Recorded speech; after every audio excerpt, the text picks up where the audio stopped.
Kailangan makaalis ako dito. Kahit anong tago o ramdam kong kaba mo. Huwag kang mag-alala. Dadalian ko lang. Hindi kita pahihirapan. Kaya naman, lumabas ka na. Bago pa ako magalit. Sino naman magpapakita sa'yo? Ganyang galit na galit ka. Gunggong lang ang lalabas mo. Manigas ka dyan. Mga 7 naman. Nasaan na yun? Nawala.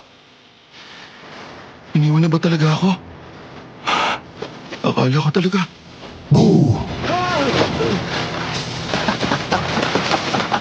Yan ang gusto ko. Yung may challenge. Takbo pa! Tulong! Tulungan niyo ako! Kahit na sino!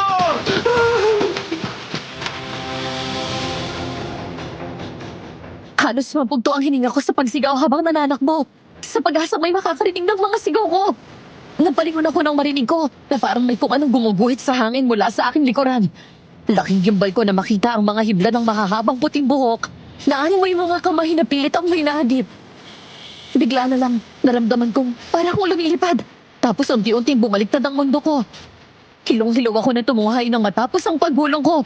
Nang iligid ko ang aking paningin, isang malaking puno ng balete ang aking nakita. Natapilok pala ako sa nakausling ugat ng puno. Aray! Nasaan na ako? Hindi ako dapat magtagal dito. Baka abutan ako ng humahabol sa akin. Jimmy, Val? Boss ba ni Val yun? dito Jimmy, madali ka. Tama ako. Boss nga ni Val yun. Val! Nandito ako, Val! Nasaan ka? Dito sa dulo ng kakahuyan, Jamie. Nandito ako. Nandiyan na ako. Pupuntahan na kita. Ano? Hindi! Ayoko! Hindi ako sasama! Baka wala mo ako! Huwag mo nang pahirapan ang sarili mo, Jamie. Bumitaw ko na dyan sa sanga na kinakapitan mo. At hayaan mo matapos na ang habulan natin ito. Hindi ako bibitaw! Hindi!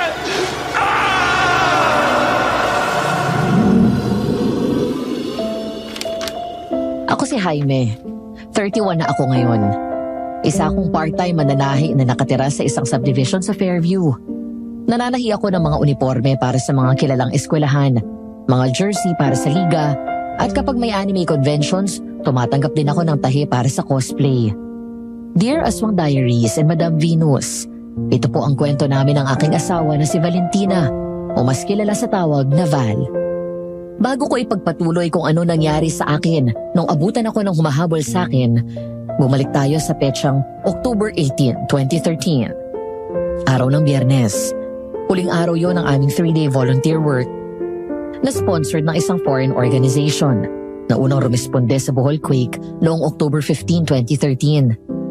Mula Tagbilaran ay bumiyahe kami ng ilang minuto para makituloy sa isang beach house na pag-aari ng kaibigan ng aming dean. Dahil sa mga kabataan pa kami noon, pagod man ay nakuha pa naming mag-bonfire at magkasiyahan ng konti sa may tabing dagat. Hindi pala, sila lang. Dahil busy ako noon sa panonood ng anime series na kinabibilangan ng favorite character ko na si Tokisaki Kurumi. Jamie, tara dito! Nagpaplano kami ng ghost hunting. Ay, mali. Aswang hunting daw pala. Suggestion ni President. Ano? Ayoko nga. Kayo na lang. Di ba kayo nakakaramdam ng pagod? Patang-pata na yung pakiramdam ko eh. Patang-pata daw. Haya, natitig ka na naman sa cellphone mo. Pinapanood mo na naman si Kuyomi, ano? Kurumi kasi. Tokisaki Kurumi. Ay, nako, kahit sino pa yan. Ang laki-laki ng mga mata ng mga yan. Diyos me, Jamie. Magna-19 ka na. Baliw na baliw ka pa din dyan sa cartoons na yan. Anime ang tawag dito. Anime o cartoons, parehas lang na animation yon. Gumagalaw na drawing. Ewan ko sa'yo. Kaya nanlalabo yung mga mata mo eh. Patingin nga nitong salamin mo. Uy, akin na yan. Ay, ang bango naman ng kamay niya. Amoy love spell. Sa nanlalabo kong paningin, Pilit kong inaninag ang magandang si Val habang sinisipat-sipat niya ang salamin kong singkapal ng mga lente ni Umino na karakter mula sa isang anime series na ang bida ay babaeng utak pandesal at mahilig gumamit ng linyang sa ngalan ng buwan.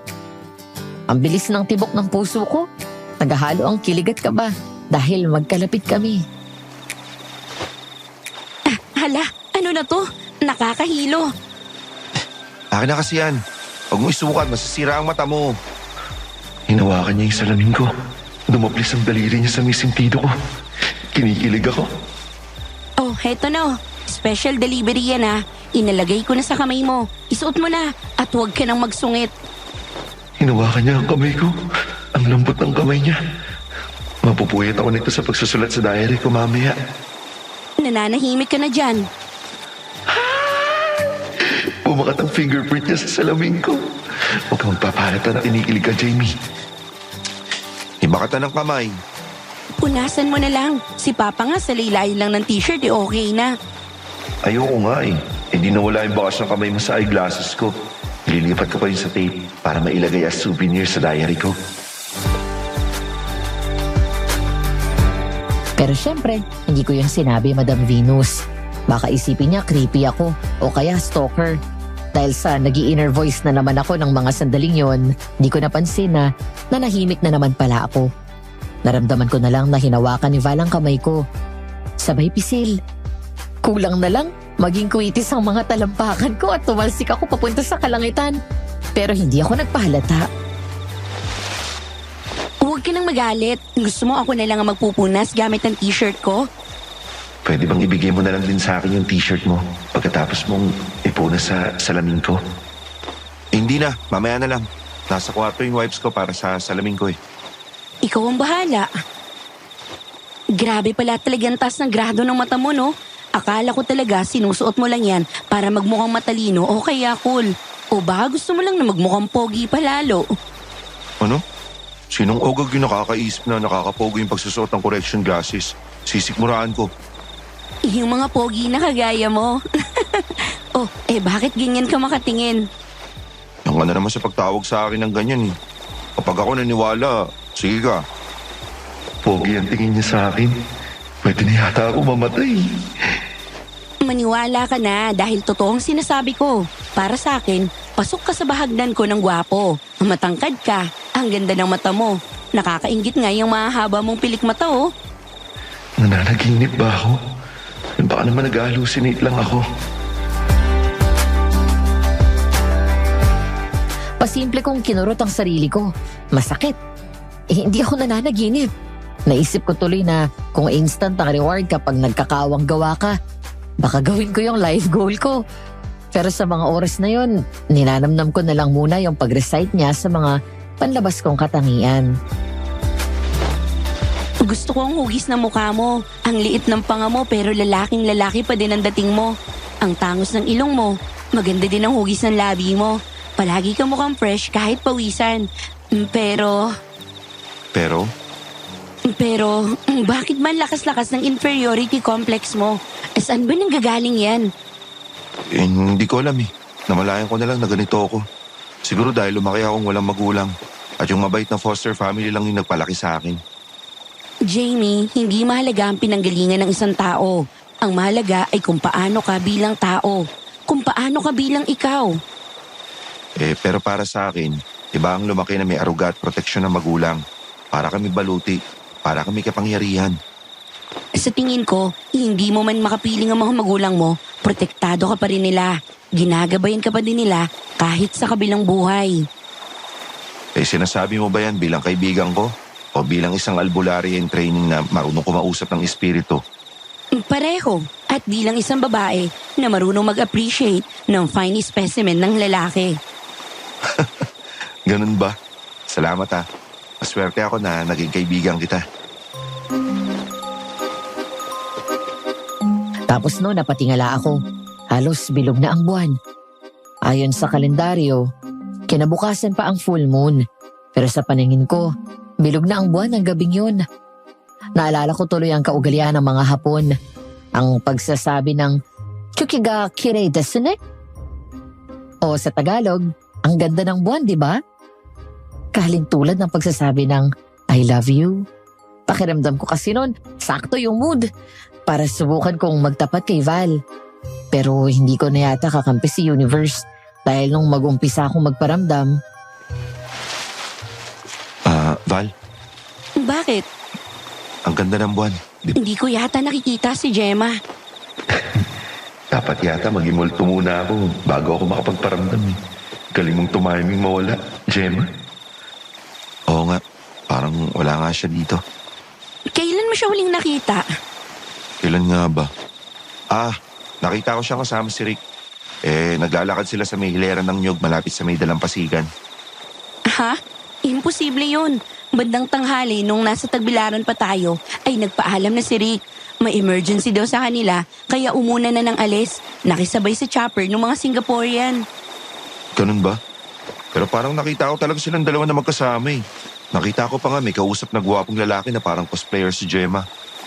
Cosplayer? Oo, maputi-puti na parang madilaw yung mahabang buhok ng lalaki. Ewan. Baka namamalikmata ka lang, huy. Oh, saan ka pupunta? Magtatanong ako sa ibang ex-com. Baka may nakapansin sa kanya. Andyan ka na muna.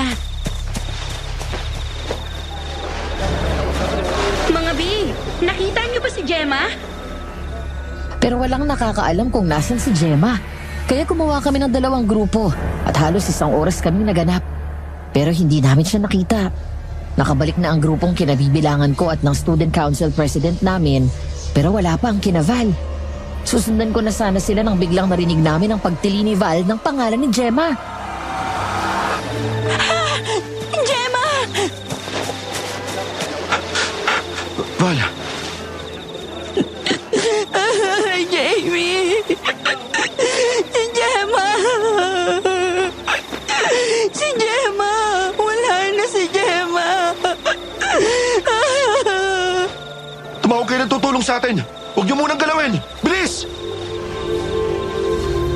Natagpuan si Gemma na hindi na humihinga o kung sa makabagong pananalita ng mga Gen Z, isa na lang siyang kwento. Unalive, ganun. Ako sana tatawag ng tulong pero hindi ako nakagalaw dahil nakayakap ng mahigpit si Val sa akin at panayang hagulgol. Jamie, ang best friend ko! Wala na ang best friend ko! Sino gumawa niyan sa kanya? Bakit si Gemma pa? Ang bait-bait ni Gemma eh! Hindi ko rin alam. Pasensya ka na. Hindi rin kita masasagot.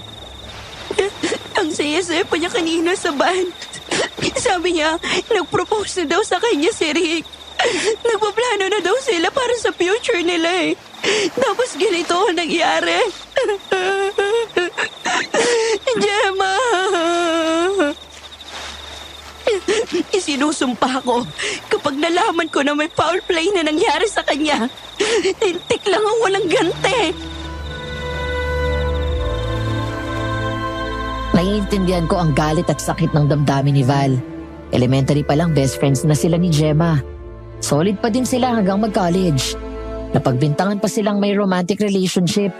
Pero ako mismo ang nakakaalam. Sobrang close lang talaga nila. Hindi na kami nagkaroon pa ng direct interaction ni Val pagkatapos ng trahedya ni Gemma. Nagkikita na lang kami sa student council office. Hi, hello, goodbye na lang. Nagkakausap lang kami kapag tungkol sa council work hanggang sa sumapit ang March 2014, araw ng graduation namin. Baka gusto mong magbakasyon ulit sa probinsya, Jamie. Makapaghayahay ka man lang muna bago ka sumabak sa totoong mundo. Siya nga naman, iho. Huling dayo mo sa lugar namin ay nung second year pa kayo ni Val. Kasama niyo pa noon si Gemma. Mahal. Ay naku, sorry. Nakalimutan ko. Okay lang po. Kung may dapat po tayong kapain, si Val po. Kamusta na po ba siya? Ang laki na po ng pinayat niya. Hindi ba kayo nagkakausap? Magkasama kayo sa student council, hindi ba? Magmula po nung mawala si Gemma, naging iwas na po sa lahat si Val. Ginagampanan naman po niya yung papel niya bilang vice president ng student council. Pero hindi na po siya tulad ng dati. Ganun ba? Akala ko pa naman makakahingi kami ng tulong sa'yo. Kako baka kung makakausap mo si Val, ay magbago pa ang isipan niya. Bakit po? Ano pong problema kay Val? Mula nung nawala ang kaibigan niya, abay, ginawang dibdiba na ang pag-aaral ng pag-aalbularya. Palaging pumupunta doon sa lola niya. Magiging albularya din daw siya na singtindi nung biran ko. Yung nanay nitong si Tina. Hindi naman sa ayaw namin, pero walang yumayaman sa pag-iespiritual. Isa pa yung hindi natatahimik ang buhay ng mga ganun Alam ko yon dahil nakita ko sa buhay ng nanay namin. Ma, pa, it's not like magmamahadri ako. Nandiyan ka na pala. Pasensya ka na sa mga magulang ko, Jamie. Val, walang problema. Ikaw naman kung makahingi ka ng pasensya, parang hindi naman tayo magkaibigan. Yung huling tao na tinawag akong kaibigan, natagpo ang wala ng buhay sa tabing dagat. Ang tanging sinabi ng tumingin sa kanya ay dehydrated siya. Gusto mo pa din ba akong maging kaibigan? Hindi ako sumagot sa sinabi niya. Pinisil ko na lang ang kamay niya at marahang inabot ang bouquet na ipinagawa ko. Halong gardenia, azalea at gloxinia yun. Narinig kong napasinghap ang mama niya. Ang tatay naman niya napangiti habang nakatitig sa akin. Pero siya, wala lang. Medyo nalungkot ako dahil mukhang hindi niya na-gets yung message na gusto kong iparating. Napailing na lang ako at inisip ko na may mga susunod pa na pagkakataon para masabi ko sa kanya ang nararamdaman ko. Ay mahal, ang ganda ng bouquet na yun Abay, romantiko pala itong si Salamin, ano? Salamat sa bulaklak. Maganda sila. Ibinagay ko lang sa'yo. May ibibigay din ako sa'yo. Akin ang kamay mo. Ilapit mo sa akin. Handmade bracelet? Ginawa niya ako ng handmade bracelet? Okay lang ba na umasa ako? Na may pag-asa ako sa kanya? Kulay blue pa. Blue means waiting. At saka joyful expectations. Ginawa ko to ng 1 linggo. Natutunan ko sa lola ko na mainam na proteksyon daw ang rosary pea o buto ng saga laban sa mga masasamang espiritu, elemento at maiinit ang mata. Yan ang napapala mo, Shumero. Proteksyon pala sa maligno to. Ay. Salamat, Val. Palagi ko itong isusuot. Ingatan mo ang sarili mo, Jamie, hanggang sa magkita ulit tayo. Lumipas ang 9 na taon. Katulad ng karamihan sa syudad, nakakuha ako ng trabaho bilang call center agent. Bumukod na ako ng tirahan sa foster family ko at namuhay ng solo. Nag-aral ako ng dressmaking dahil naging mas aktibo ako sa pagko-cosplay. Minsan, nagko-cross-dress din ako. Nagkataon naman na sa minsana na yon, noon pa kami nagkita ulit ni Val. Ganito po ang nangyari, Madam Venus. October 2022 noon. Umattend ako sa isang cosplay event sa isang mall. Nakatrahe de boda, nakawig na itim at may eye patch pa ako noon nang biglang mag-ring ang aking cellphone. Thank you! Ay, sa wakas. Kainom din ng malamig. Grabe, bigat naman itong wedding gown ni Kurumi. Tapos ang haba pa ng pila ng mga bilihan ng maiinom. Sino naman to? Hello? May I speak with Jamie Fuentes? Ha? Si Val ba to? Parang si Val to speaking. Who's this? Jamie! Ako to si Van! Walang joke, ang tagal ka naming hinahanap. Bakit? Ano meron? What do you mean anong meron? Hello? Malapit nang mag-10 taon mula nang graduate tayo. Siyempre, magpaplano tayo mga member ng Alumni Association. Kailangan namin ng sekretary ng Student Council, which is ikaw. Oo, tama ka nga naman. Oo nga naman. Bakit nga niya naman ako hanapin kung di para sa reunion? Nasaan ka ba? Nasa cosplay event. Naghihintay na dumating si Nozomi Sasaki. Siya ang guest ngayong araw at... Hindi. Ang ibig kong sabihin, nasaan ka ba dito sa mall? Nandito ako Sabi ng mga council natin, nagko-cosplay ka daw. Sinundan ka namin. Sino ba tong lalaki na to? Kanina pa nakatitig sa akin. Kilala ko ba to? Parang pamilyar Sabi ko nga sa kanila, kaya naman kitang hanapin. Dude, kung sino ka man, di tayo talo. Naka-crossdress lang ako kaya ako nakasuot ng traje de boda. Yung ba nakikita tong Adam Sapul ko? May kalembag din ako tulad mo. Hello, Jamie? Nandyan ka pa ba? Oo, nandito pa ako. Ano ulit sabi mo? Ay! Ay! Pagkakataon ba o tadhana? Yun agad ang pumasok sa isipan ko. Nung magkabunggo kami ni Val, wala na akong pake kung natapunan ng iniinom kong iced coffee ang puting-puting trahe de boda na pinagpuyatan kong tahiin ng ilang gabi. Ang mahalaga ay nakita ko na ulit si Val.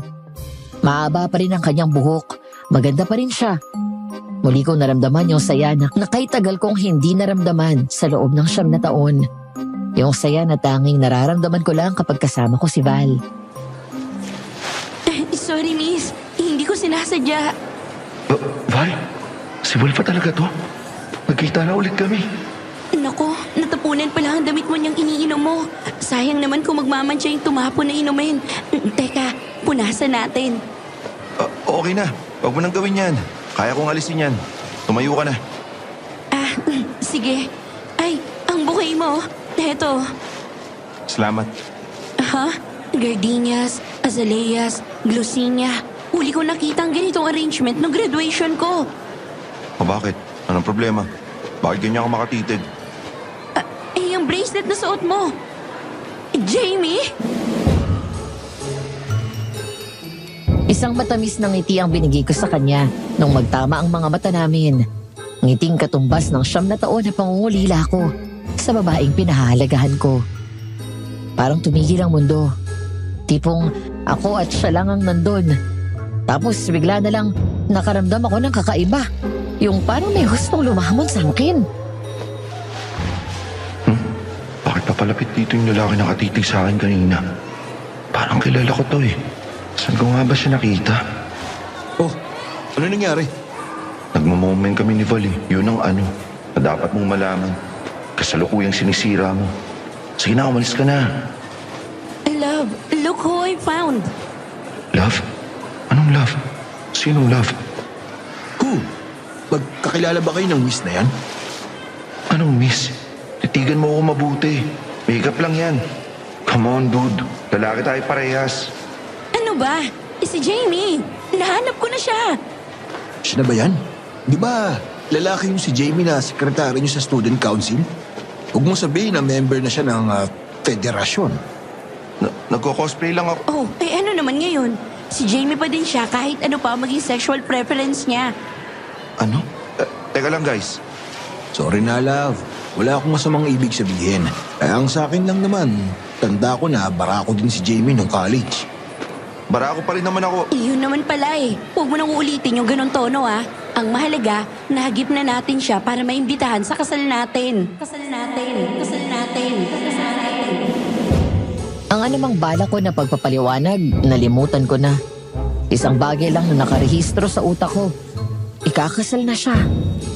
Doon sa lalaking katabi niya, nakatawagan niya ng love. Namanhid ako. Para kong robot na nag-autopilot at nagpatianod na lang. Nagbalik lang ang kamalayan ko sa paligid nung nakaamoy ako ng parang asupre. Nasa food court na kami noon at niuyug-yug ako ni Val. Ilang sandali kong tinitigan ng matalim yung lalaki at naalala ko na kung sino siya. Jamie, ano na? Kanina ka pa walang kibo ah. Parang di ka masaya na makita ako. Ikaw yung ex-boyfriend ni Gemma, di ba? Si Rick, yung pamangkin ni Dean. Hala ka, Jamie. Okay lang. Matagal na naman yun. Hindi ko nalilimutan si Gemma pero natutunan ko nang tanggapin ang nangyari. Sorry, Rick ha. Medyo natagalan bago ko natandaan kung sino ka. At sa pagbanggit ko sa ex mo. Okay lang pare. Masaya na ako ngayon. Mabait ang tadhana sa akin. Pinagtagpo kami nitong si Val eh. Hindi mo na itatanong, Jamie. Pero nung makagraduate tayo ng college, hindi ko kinaya ang lungkot ng pagkawala ng best friend ko. Kaya ipinadala ko ni na mama at papa sa Australia. Parang pinagtagpo talaga tayo, ano, love? Doon ka din ipinadala ng mga magulang mo sa facility kung saan ako nagpapatherapy. Siguro, ginusto ni Gemma na pagtagpuin tayo. Hindi naman masakit. Di masyado. Ang alin? Anong masakit sa'yo? Yung po... Ibig ko sabihin yung pa ako. Pwede ba magbihis muna ako? Samahan na kita kung ganun. Papunta din ako CR. Sige, love. Lakad na kayo. Galingan mo ang pag-escort sa bridesmaid ko, ha? Bridesmaid? Sinong bridesmaid mo? Ikaw? Sino pa ba? Ha? balak na sana kitang kunin bilang escort sa entourage ko. Alam mo na, mahilig ako sa pogi, di ba? I-flex ko sana ang ubod ng pogi kong kaibigan. Ang kaso naman ay, ganyan ka na pala. Kaya bridesmaid ka na lang. Umismid na lang ako at iiling-iling na tumalikod. Nalimutan ko nang may nakabuntot nga pala sa akin. Nung paliko na kami sa sangang daan ng mall, naramdaman kong may pumipisil ng pang-upo ko. Kasabay ng paglingon ko ay ang pag-igpaw ng kamao ko. Umaaging yon sa may panga ni Rick. Tulog na sana ako kung hindi ako nakaiwas dun. Hindi ka nakakatawa. Pasensya na. Ang tahimik mo eh. Baka lang naman nalilimutan mo na may escort ka. Di ko kailangan ng escort. Kung tutusin, hindi ako umayon sa mungkahin mo kanini. Masama ba ang loob mo sa akin, Jamie? Matagal ko nang napansin na may gusto ka kay Val. Sino ako para sumama ang loob? Wala akong hawak sa damdamin ni Val. Kung sino man yung gustuin niya, tatanggapin ko. Kaya wag na wag mo akong bibigyan ng pagkakataon at ng dahilan para agawin siya sa'yo, no? Dahil kapag nangyari yon, di ko na siya pakakawalan pa. Diretso akong naglakad palayo kay Rick. Pagdating ko sa bihisa ng mga cosplayers, kakaunti na lang ang tao. Madilim na din. Habang nagbibihis ako, napaisip ako sa mga binitawan kong salita kay Rick. Hindi ko alam kung saan ako nakakuha ng lakas ng loob para magsalita ng ganon kabigat, Madam Venus. Siguro dahil naghalo na yung sama ng loob ko sa universe, yung lungkot ko dahil ikakasal na si Val, at ang dilema ko na inakala niyang bading ako. Bobo ka, Jamie. Ano bang uri ng spiritong sumanib sa'yo para magsalita ka ng ganon? Hindi mo pa rin naaayos yung misunderstanding ni Val tungkol sa sexuality mo. Anong gagawin ko? May tao pala. Iingay ko. Sorry, tatahimik na po. Hey, I said sorry, okay? Huwag kang bayulente. Lintik naman, oh. Ano bang problema? Ha? Aswang! Wag! Hindi ko alam kung anong klaseng nilalang yung umatake sa akin. Nagahalong puti na manilaw-nilaw ang mahabang buhok nun. Tapos, kulukulubot ang mukha na parang punong kahoy ang kulay ng balat. May naglalakihang pangil at namumulang mga mata. Pointed yung tenga na parang sa paniki. Tapos may nagtutulisan at nagahabaan ng mga kuko. Sa takot ko, yumupyup na lang ako sa sulong ng dressing cubicle mula sa di kalayuan. Jamie! Nasaan ka, Jamie? Jamie! Wag! Huwag ka lumapit! Val, Oh my gosh! Anong nangyari sa'yo? anong ginagawa mo dito? Delikado dito! Umalis ka na! Ano? Teka nga, isuot mo muna tong salamin mo. Ayan, anong problema? Putlang-putla ako. May aswang! Nandito kanina! Sinugod ako! Dito sa mall? Nasaan na? Nakita mo ba kung saan nagpunta? Hindi eh. Siguro iniisip mo na namamalikmata lang ako, no? O baka cosplayer lang din yun na kagaya ko. Hindi, Jamie. Naniniwala ako sa'yo. Nalimutan mo na ba? Albularya ako. Alam kong nagsasabi ka ng totoo. Bukod sa kinukulagan ako, iba ang amoy ng paligid. Masangsang. Ngayon binanggit mo yan. Parang amoy asupre. Isa pa, naputol itong bracelet na bigay ko sa'yo. Nadali siguro nung sinasalag ko yung aswang. Buti na lang hindi ako nasugatan. Val, bakit bigla mo ako niyakap? Buti na lang ibinigay ko sa'yo yung bracelet na to. Naprotektahan ka. Hindi ko alam ang gagawin ko kung pati ikaw ay mapapahamak. Okay naman ako. Natakot lang. Alam mo naman ako, sobrang matatakotin. Sorry, napaiyak ako. Okay lang. Open game ang balikat ko basta para sa'yo. Ang ibig ko sabihin nalagyan ko ng sipon ng shirt mo. Ha? Biro lang. Ito naman, open game daw ang balikat. Pero nung malamang nasiponan ng shirt, biglang Ibang usapan naman kasi yun eh. Tsaka, bala kong abutan ka ng panyo. Ito na nga oh, nakahanda na oh. Sus, palusot mo. Pero sige, forgiven ka na. Habang inaayos ko yung mga ginamit ko sa cosplay, nakatanggap ng text si Val mula kay Rick. Kunot ang noo ni Val habang nakatingin sa cellphone niya. Pero nang mag-angat siya ng tingin, binigyan niya ako ng ngiti na animoy nanalo siya sa loto. Makikitulog na muna ako sa inyo. Okay lang naman siguro sa foster family mo. Susunduin na lang daw tayo ni Rick bukas. Ipadala ko na lang daw sa kanyang address. Val, nakabukod na ako. 7 taon na ako nakabukod ng tirahan sa kanila. Ganun ba? So hindi ka na pala sa Pasig nakatira. Nasa Fairview na ako ngayon. Yun nga lang, kung makikitulog ka sa akin, may problema tayo. Ano? May GF ka na magagalit? Hindi, wala. Nag-iisa lang naman ako doon. Ibig ko sabihin kasi, tayong dalawa lang yung magkasama doon ngayong gabi. Hindi magandang tignan para sa'yo dahil malapit ka ng ikasal, di ba? Ano naman ngayon? Wala namang problema doon. Hindi magagalit si Rick kahit pa malaman niya. After all, ang kasama ko naman ay bridesmaid ko. Minsan talaga may mga pagkakataon sa buhay natin na nagiging gunggong tayo. Kagaya ko. Dapat ay itinama ko na ang misconception ni Val, pero hinayaan ko na lang siya sa mali niyang akala. Napagdesisyonan kong enjoyin na lang ang mga nalalabing sandali na single pa siya, habang unti-unti kong tinuturuan ang sarili ko, natanggapin na lang na hindi talaga siya para sa akin. Pero parang sinusubok naman ako ng panahon, dahil habang nasa sasakyan at bumabiyahe kami pa Fairview, Hindi pa din nagbabagong lugar na to. Isa pa ding malaking parking area na nagbabalat kayo bilang kalsada. Yan ang buhay naming mga nagko-commute. Ikaw din, hindi ka nagbago. Oo na, nahilig pa rin ako sa anime. Yara.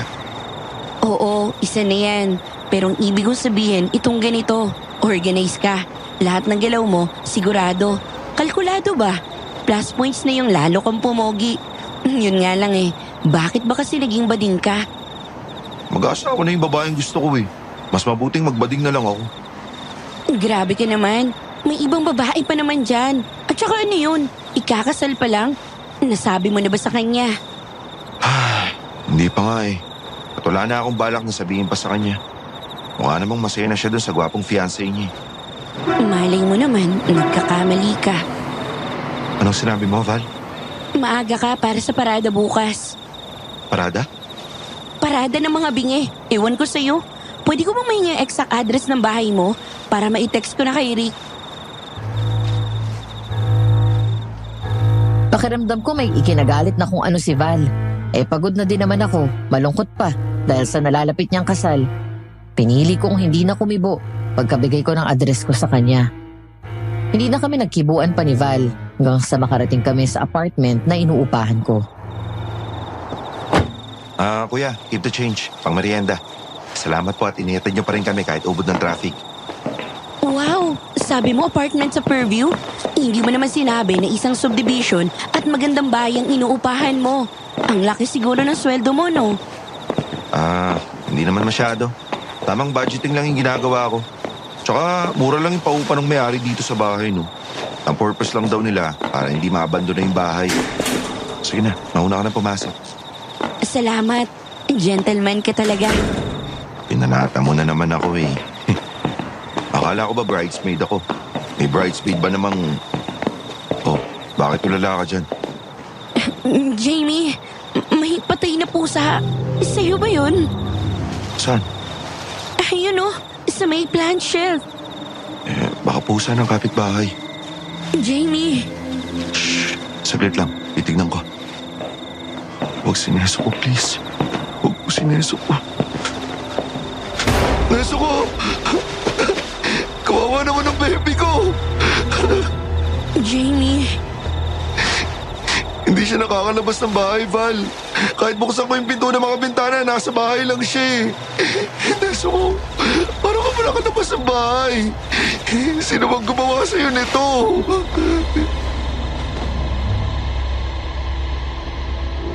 Ilang minuto akong nag-iiyak habang yakap ang wasak na katawan ng pusa kong kaliko na si Nezuko. Tahimik lang si Val sa tabi ko at panay ang himas ng aking likod. Nang sa wakas ay tumahan na ako, nagawa ko ng tawagan yung pet cremation services na pag-aari ng kakilala kong cosplayer din. Salamat, Ken. Bahala ka na kineso ko, ha. Tawagan mo na lang ako kapag ready na ang lahat. Okay ka lang? Magiging okay ako. Siguro. Salamat sa pagdamay mo sa akin kanina.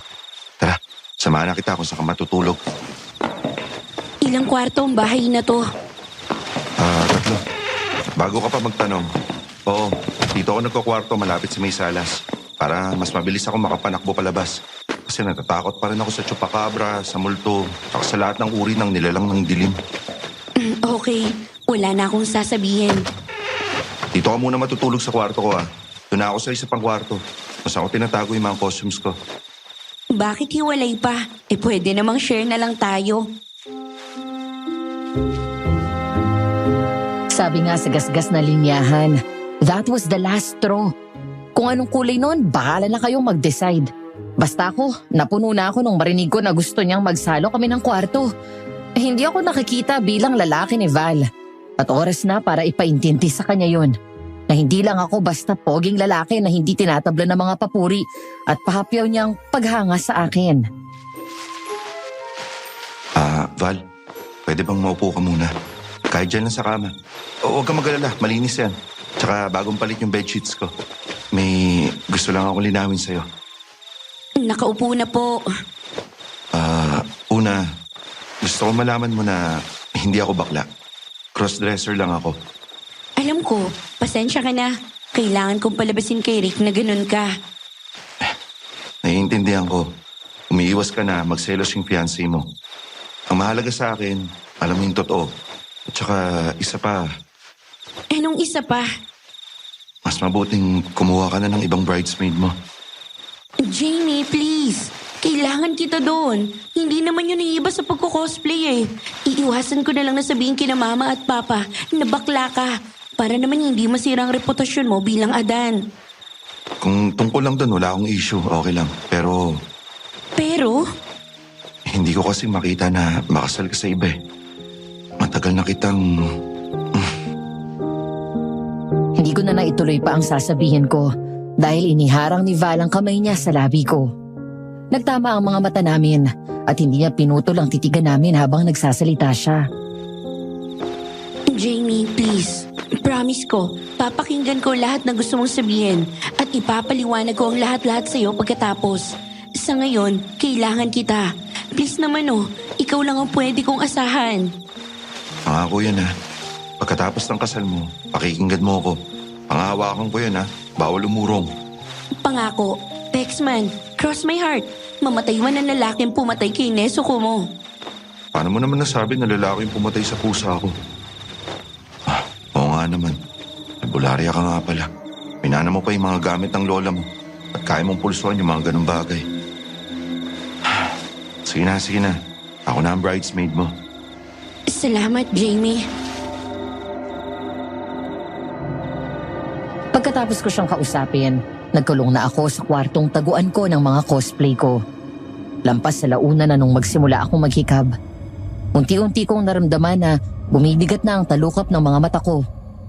Nag-aagaw tulog ako nang biglang may marinig akong parang may pumalo sa salaming bintana ng kwarto ko. Tok na ako. Ano yun? Yung aswang! Aray ko po! Nasaan na yun? Guni-guni ko lang ba yun? Posible. Pero kung totoo nga yung nakita ko, bakit naman ako susundan ng aswang? Nakita ko talaga yung aswang, Madam Venus.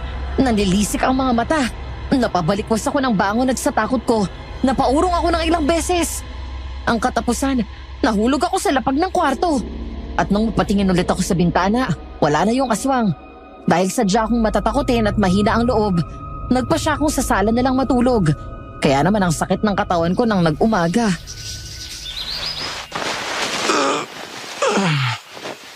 Okay ka lang ba, Jamie?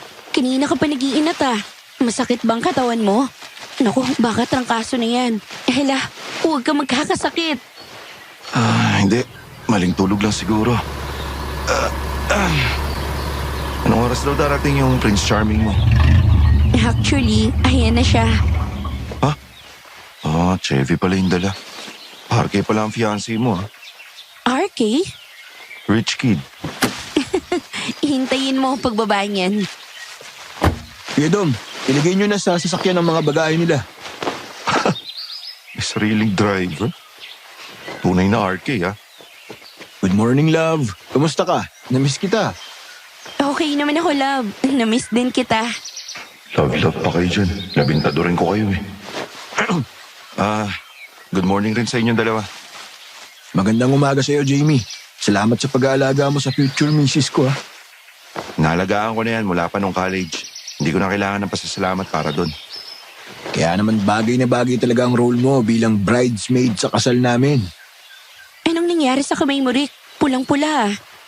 Ito ba? May nahawakan akong nakaka-allergy na herb sa bahay ni tita. Mainam na paggamot sa ganyan ay bawang o kaya ay dinikdik na dahon ng dayap. Huwag ka na mapagod, love. May ointment naman na akong ginagamit. Gagaling na din yan.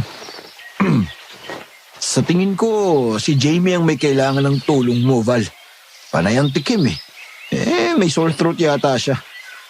Wala akong sakit. Tumitikim ako para mapansin nyo. Para naman masabi nyo sa akin kung lalakad na ba tayo o maghihintay pa tayong langgamin muna kayong dalawa. Siyempre, lalakad na tayo. Wala na ba tayong hinihintay? Wala na.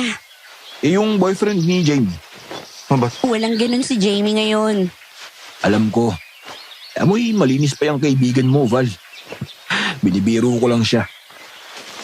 Kuya Dom, radyohan nyo na yung van. Lalakad na kami. Magkatabi si Val at Rick habang ako naman ay solo. Dahil naaasar ako sa lambingan ng dalawa, may nabuti kong umidlip na lang. Siguro dahil natulog ako ng galit, kaya ako nanaginip ng masama. Hinahagad ako ng aswang na kamukha ni Rick. Bigla na lang humaba ang buhok nun at pinuluputan ako. Kinaladkad ako papalapit dun sa aswang. Nangunyapit ako sa sanga ng puno para hindi ako mahigit. Naputo lang sanga na pinangungunyapitan ko.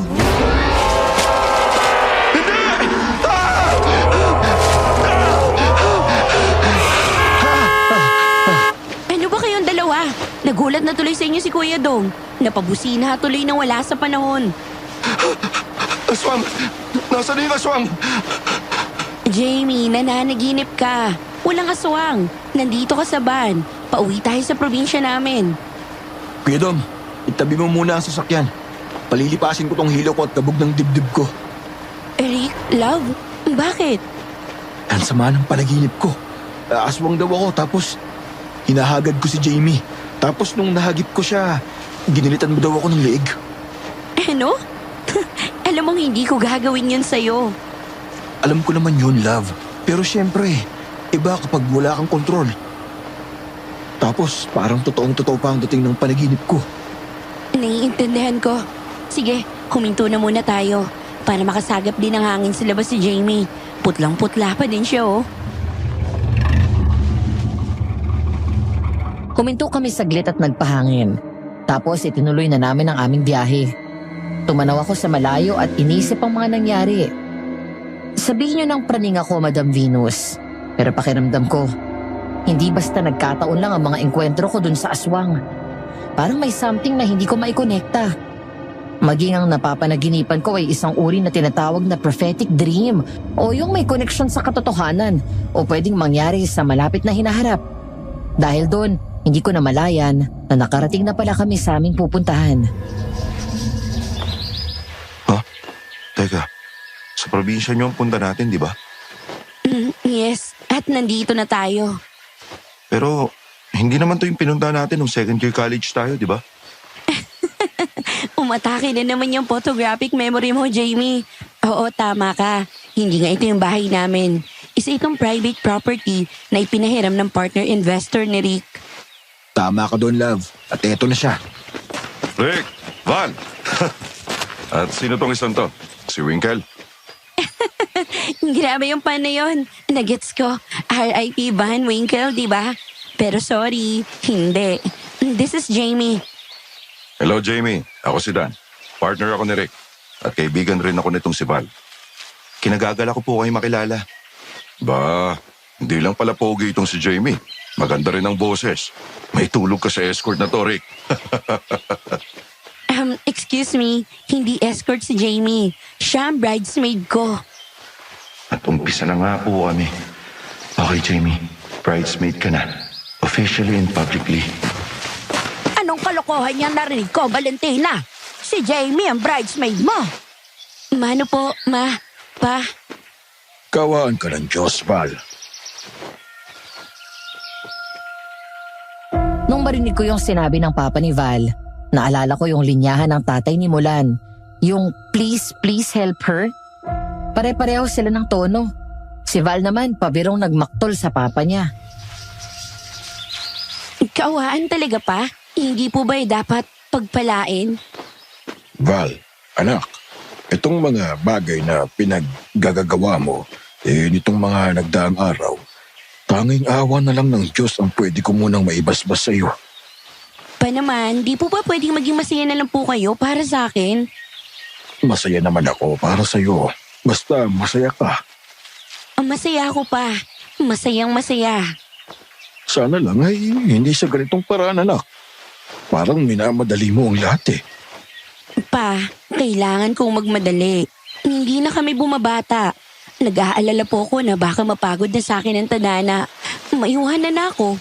At sa tanong ninyo, ma, opo, si Jamie nga ang bridesmaid ko. Nasira na ba ng tuluyan ang ulo mo, Valentina?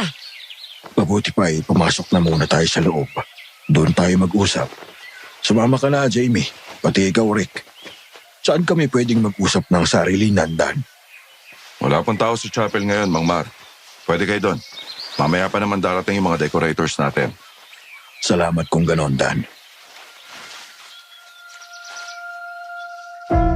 Ganun nga ang ginawa namin, Madam Venus. Nagpunta kami sa chapel. Habang naglalakad kami papunta doon, ramdam na ramdam ko yung pagpipigil ng galit ng mga magulang ni Val. Kung ako man ang nasa kalagayan nila, magagalit din ako. Bridesmaid na lalaki? Kumusta naman yun, di ba? Salamat, Dan. Pupuntahan kita kapag tapos na kami dito. Bueno, simulan mo na ang pagpapaliwanag, Val. Dahil sa totoo lang, hindi na ako natutuwa sa'yo. Pa, Hindi gagana ang pagpapapi-ayos mo, Iha. Sagrado ang kasal, isang desisyong panghabang buhay. Baka akala mo madali ang annulment sa Pilipinas. Hindi. wala naman po akong balak na i-anal si Rick pa. Okay, ayoko marinig to. Di ko gustong marinig yung mga to.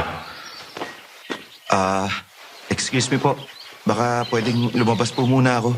Kasi usapang pamilya po ito eh. Hindi po dapat nakikisaw yung dayong kagaya ko. Isa ka pa, Jamie. Ako? Bakit po? Anong ginawa ko? Iyon na nga, wala kang ginawa. Naturingan kang kaibigan nitong si Val. Ano't hindi mo man lang pigilan ang katarantoduwang ito? Madali ang pagpapakasal. Night wedding.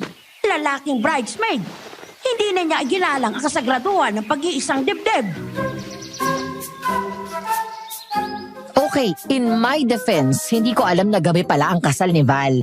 Hindi ko rin alam na madalian ang kasal nila. Habang pinoproseso ng utak ko, naanin mo yung computer na naghang dahil kulang sa RAM, yung mga sinabi ng mama ni Val, narinig kong nagsalita si Rick. Ano po, tita, mama, tita pala. Kahit anong itawag mo sa akin. Total naman hindi na kinakapa ng anak namin yan. Ang mga damdamin namin bilang mga magulang niya. Kung ganun po ay Ma'am Tina, Rick, Iho. Mama at Papa na lang ang itawag mo sa amin. Total naman magiging anak ka na din namin. Sige po, salamat po, Papa. Oh, ano ba yung sasabihin mo, Rick? Mama, tungkol po sa lalaking bridesmaid. Oh, kita mo, Val. Kahit yung mapapangasawa mo ay hindi sang-ayon sa pagkuha mo dito kay Jamie. Kalukuhan mo. Ibalik mo na sa dating plano. Si Jamie ang best man nitong si Rick.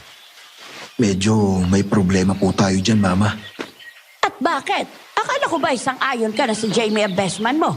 Ikaw pa nga ang nagmumungkay na imbitahan siya, hindi ba? Sabi mo'y okay lang sa'yo ang dayong best man. Okay naman po talaga sa akin. Yun nga lang po, matapos ko makita ulit tong si Jamie, napagdesisyonan ko na mas okay siyang bridesmaid. Ginagago mo ba kami, Rick? Hindi po. Ang lagi po kasi, si Jamie, hindi siya lalaki. Ano? Ipapaliwanag ko yung naging reaksyon nila. Noon pa man ay boto na sa akin ang magulang ni Val. para maging boyfriend ng anak nila. At kung papalarin ay maging asawa sana. Sa anime linggo, mga shipper namin sila. Yun nga lang, wala nang pag-asa pang magsilang ship namin ni Val. Yun ang paniwala ko nun. Kasi nga, di ba, ikakasal na sila. Tapos, from best man, naging dayong bridesmaid na ang role ko. Natapos ang usapin tungkol sa kasal, pero hindi ako nakaligtas sa interogasyon ng magulang niya. Hindi ko naiintindihan ito, Tina. Alam ko lalaki itong si Jamie. Ay, ako man marmahal ay naguguluhan. Ma, pa, huwag na po kayong kumontra, please. Pangako po, kapag po natapos ang lahat ng ito, babawi ako sa inyo. Lahat ng demands niyo po, pagbibigyan ko. Ay, ewan ko sa'yo. Bahala ka na, Valentina. Hari na ko'y huwag mong pagsisihan ng kalukuhan mong ito. Mga magulang mo lang kami. Ang tanging magagawa namin ay gabayan ka. Kung hindi mo gustong sumunod, ano pa bang magagawa namin? Salamat po, Papa, Mama. Ay, sus, payakap-yakap pa. O siya, ano pa bang magagawa namin? Rick, huwag mong paiiyakin ang unikaiya namin. Makakaasa po kayo. Love, phone mo yata yung kanina pa nagbabibrate. Tama ka. Akin nga. Message mula kay Dan. Dumating na daw ang list ng flowers na pwedeng magamit. Baka daw pwedeng lumabas tayo, tignan. Nandun daw ang supplier. Sige, tayo na. Jamie, sumama ka sa amin. Iwanan mo na muna sa amin si Jamie. Hindi lang naman ikaw ang kaibigan nito. Maging kami ng papa mo ay kaibigan din niya. Hayaan mo naman na magkamustahan kami. Sige po, kita na lang tayo mamaya, Jamie. Sige. Ngayong tayo na lang nandito. Anong kalokohan ito, Jamie? Magpaliwanag ka ng maayos bago ko mapagdesisyonan na gamitin sa'yo ang kulam na natutunan ko sa nanay ko. Sino ba naman ang hindi matatakot, di ba? Marunong ng Aikido ang papa ni Val, samantalang ang mama naman niya galing sa pamilya ng magagaling na albularya. Ano namang laban ko? Hindi din lingid sa kanila na patay ako sa anak nila. Kaya pinili ko na lang na maging tapat at sabihin ang lahat. Bali, yun po yung buong pangyayari. At ayos lang sa iyo ang lahat ng ito na makakasal ang anak ko sa ibang lalaki. Kung saan po siya masaya. Hindi po kasi ako pinalad na magustuhan niya eh. Gunggong ka naman kasi. Sinabi ko na noon sa'yo na kumilos ka. Puro kaligaw tingin, paramdam. Ayan tuloy, naunahan ka na. Sulutin mo na lang kaya. May 2 linggo pa naman bago ang kasal. Mahal, Tina, masama yung itinuturo mo kay Jamie. Ano bang Pero hindi ako laban sa suhestyon mo. Oh, Kita mo na, kahit si Papa Marmo ay payag sa akin. Hindi ba't dating kasintahan niyon ang namayapang si Gemma?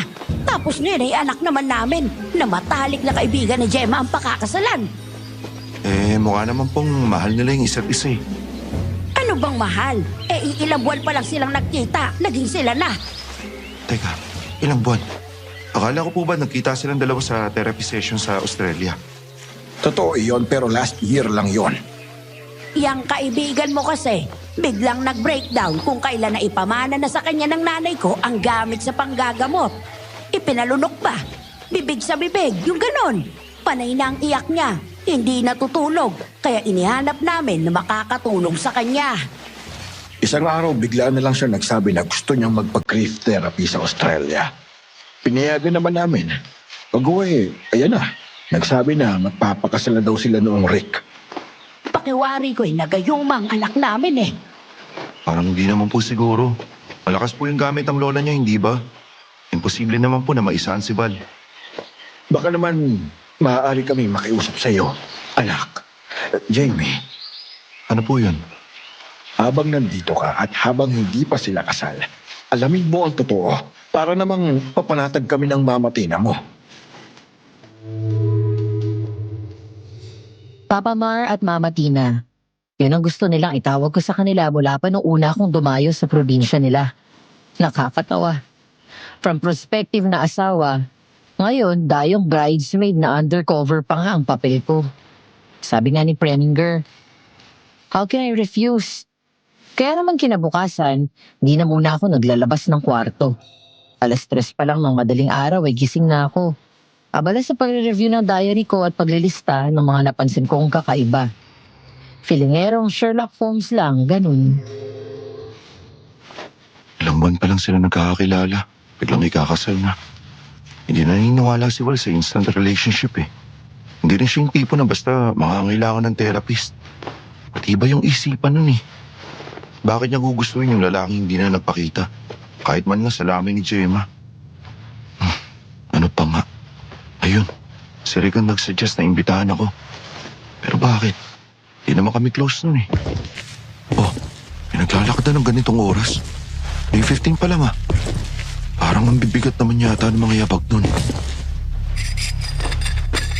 Parang sa may bintana ako nang gagaling yung ingay ah. Pamilyar sa akin yung tunog na yun.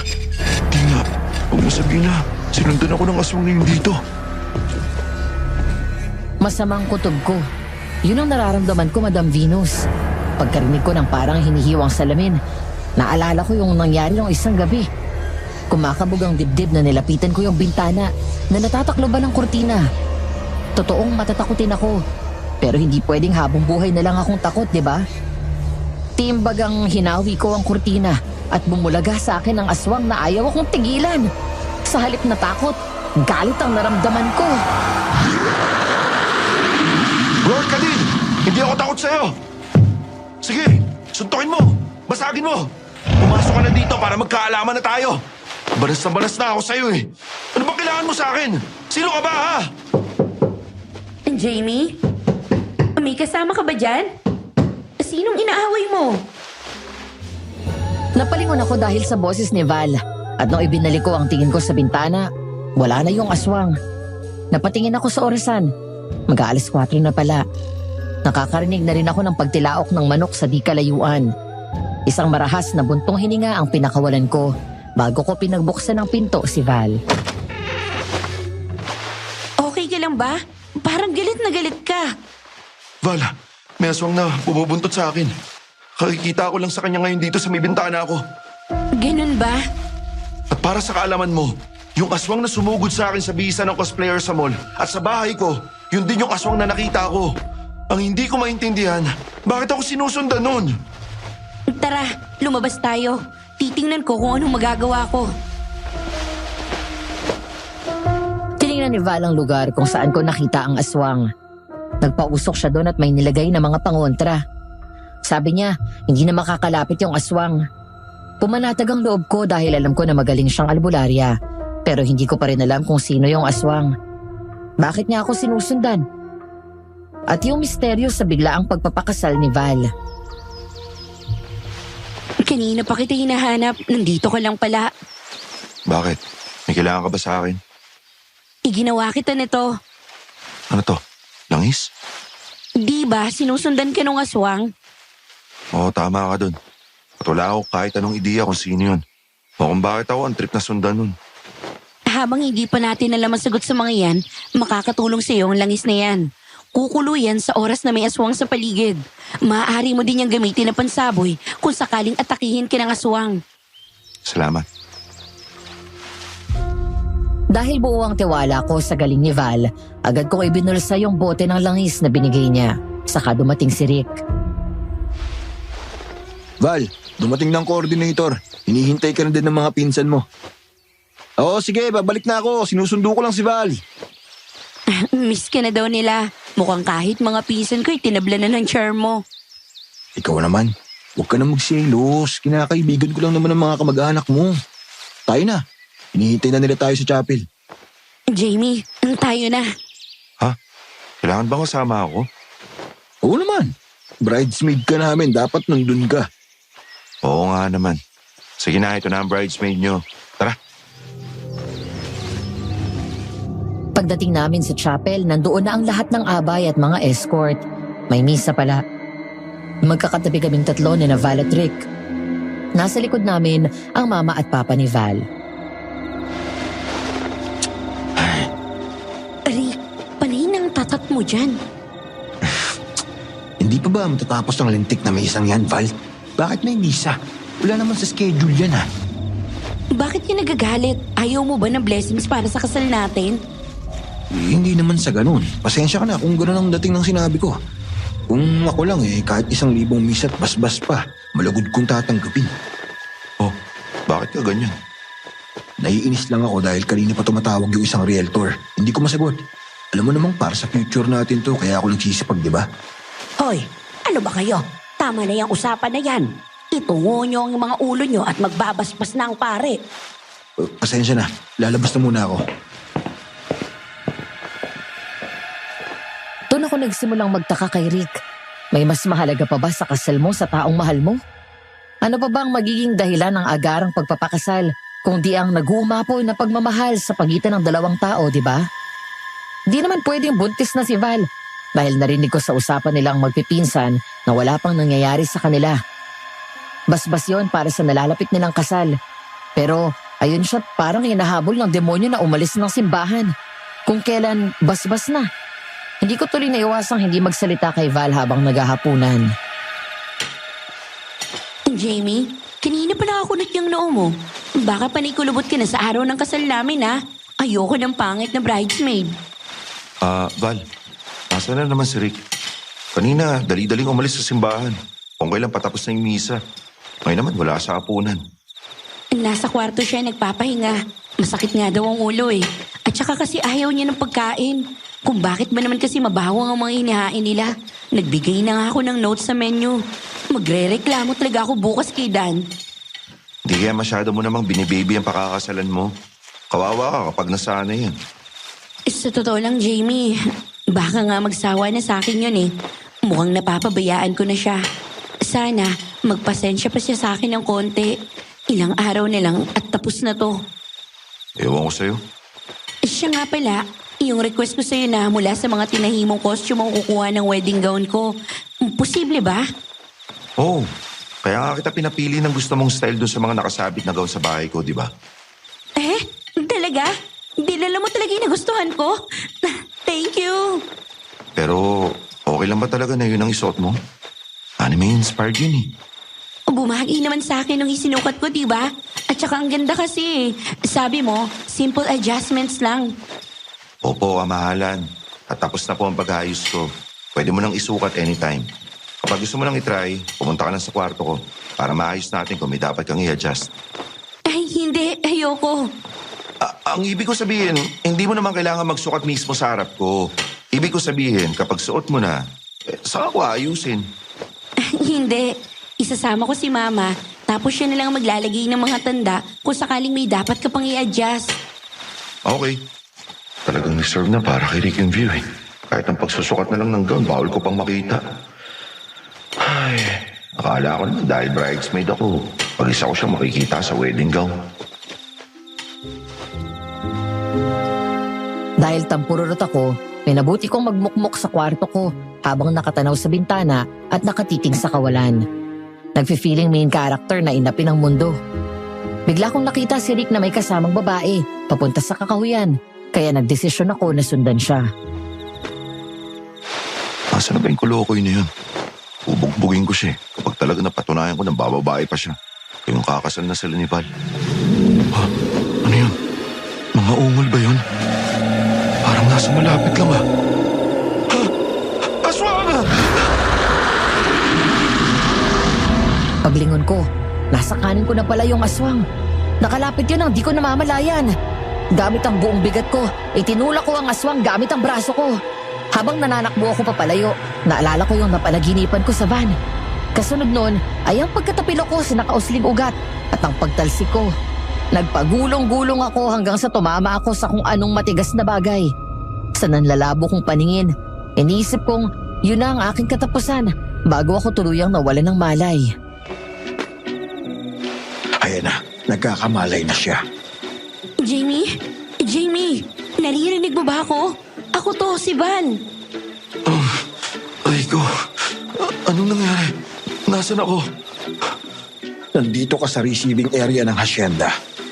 Natagpuan ka ni Joy at ng boyfriend niya na walang malay sa kakahuyan. Nadapa ka yata. Joy? Yung pinsan ko na nagtatrabaho sa bangko. Oo. Mukhang ayos naman na siya. Mabuti at hindi napuruhan ang mukha mo. Basag nga lang ang salamin mo, Jamie. Paano ka niyan? Okay lang po. May dala po akong isa pang pares para sigurado kung sakaling may mga ganitong aksidente. Nakakakita ka ba? Kaya mo bang maglakad pabalik sa kwarto mo? Kaya ko naman mga pa eh. Nak, Val, ang mabuti pa ay samahan mo na si Jamie. Baka mapaano pa yan. Sige pa, ako na pong bahala sa kanya. Dalhin mo na din itong first aid kit. Gamutin mo yung ibang sugat niya na hindi namin nahagip ng papa mo. Yun na nga, sinamahan ako ni Val sa kwarto ko. Ginamot niya ang ibang sugat ko. Naswerteng kayang itago ng gown sa oras na mag-cross-dress na ako bilang bridesmaid sa kasal nila Val at Rick. Pagkaalala ko sa nalalapit nilang kasal, bigla akong pinigilan si Val na paalis na ng mga sandaling yun. Ay, sa wakas, makakapagpahinga na kami nitong first aid kit. Okay ka na, Jamie. Iwan na kita para makapagpahinga ka na din. Val, teka. Huwag ka muna umalis. May mahalaga akong sasabihin sa'yo. Ano yun? Sa tingin ko, aswang si Rick. Oh, bakit mo naman nasabi yan? Huwag ka sana ma-offend ha.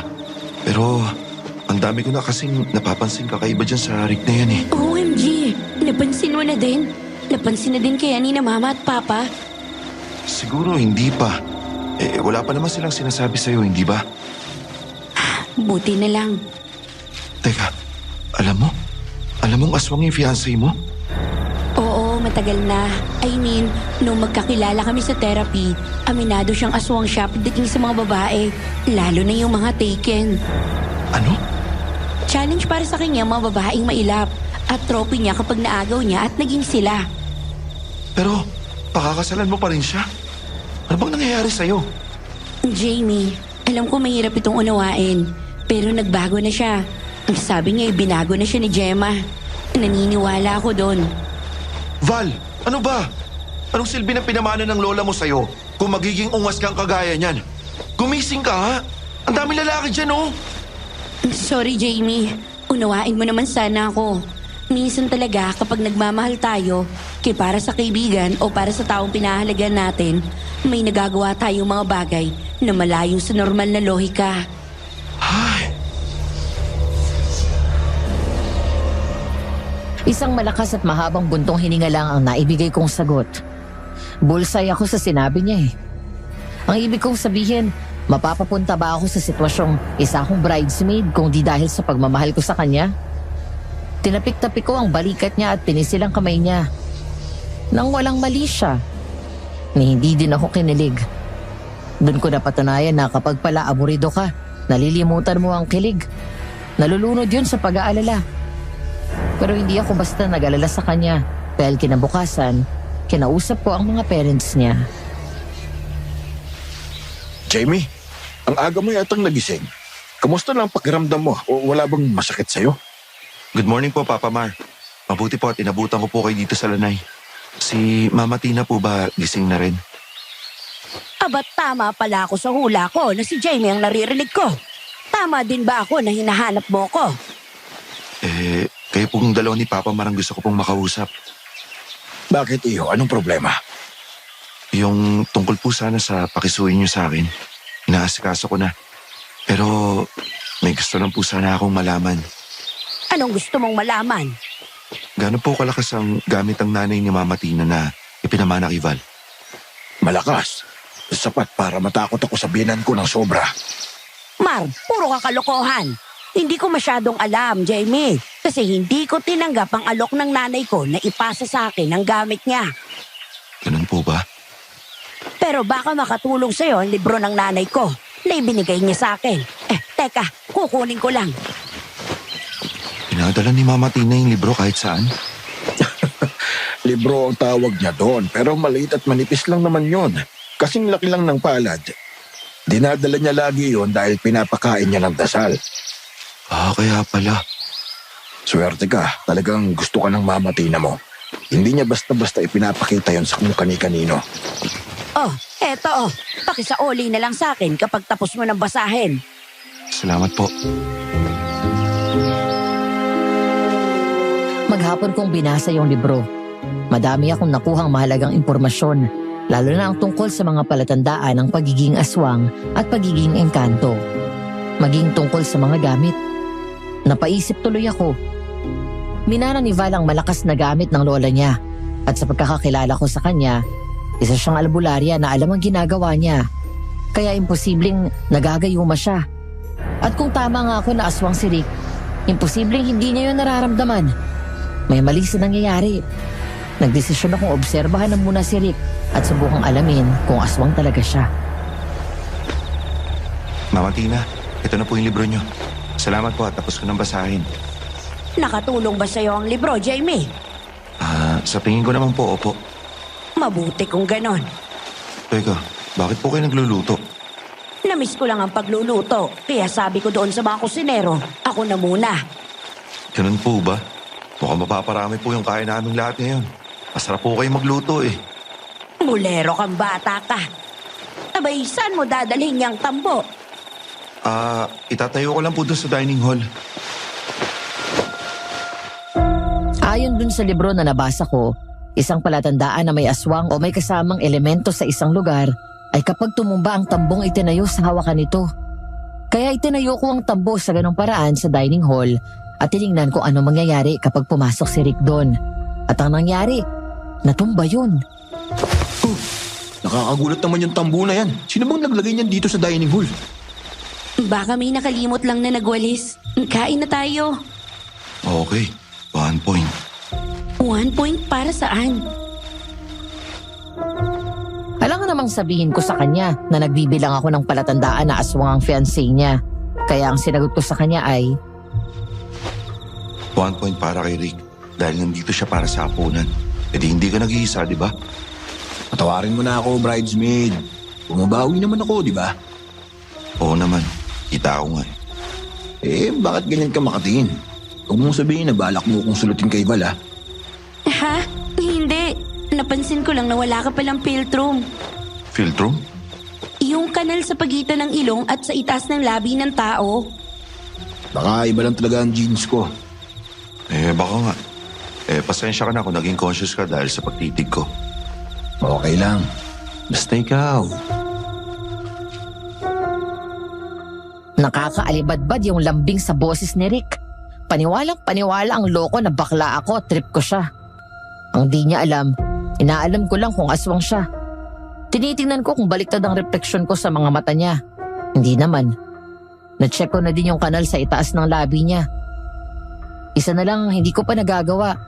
Kaya nagboluntaryo akong tumulong sa pagliligpit at sinadyang mahulog ang isang kutsara. Anong ginagawa mo, Jamie? Pinapulot ko yung kutsarang nahulog. Ganon? Akala ko kung ano na nangyayari sa'yo eh. Nakatuwad ka kasi at parang may sinisipat-sipat ka sa pagitan ng mga binti mo. Hindi, wala. Napatagal lang yung pagkakatungo ko. Ano naman sisipatin ko? Sa bagay, tama ka dun. Pagkatapos kong tumulong sa pagliligpit, dumiretso na ako sa kwarto ko at inilista ang naging resulta ng obserbasyon ko. Dahil sa wala naman ako nakuhang solidong pruweba na isang aswang nga si Rick, napagpasyahan kong ipagpalagay na praning lang ako at naghahanap lang ng dahilan para masabi kong di sila bagay ni Val. Plano ko na kinabukasan na sabihin sa magulang ni Val na okay lang manugangin si Rick. Pero kinaumagahan, binulaga kaming lahat ng isang masamang balita. Good morning po, Mama Tina. Ano pong meron? Bakit po naipon yung tao dito sa receiving area? Nako, Jamie, may nakitang katawan ng babae doon sa may kakahuyan. Nagpunta dito yung mga nakatagpo doon sa bangkay para itanong kung kilala ba natin yung babae. Aalis na sila. Nag-iwan na lang ng tarheta para kung sakali daw na may makita tayo o may maisip, itawag na lang. Ay, ano bang nangyari? Parang tulad ng kay Gemma noon. Tuyot na tuyot ang katawan.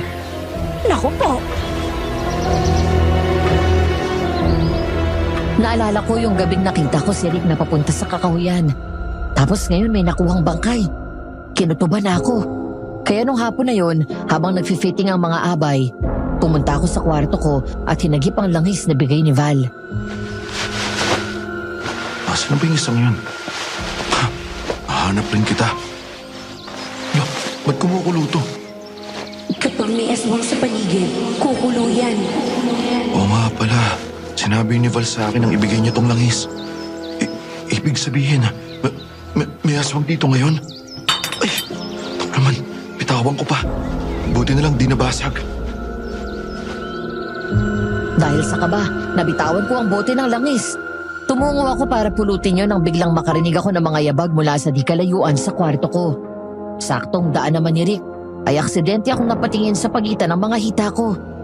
Nanlambot ako sa aking nakita. Naghalo ang takot at realisasyon.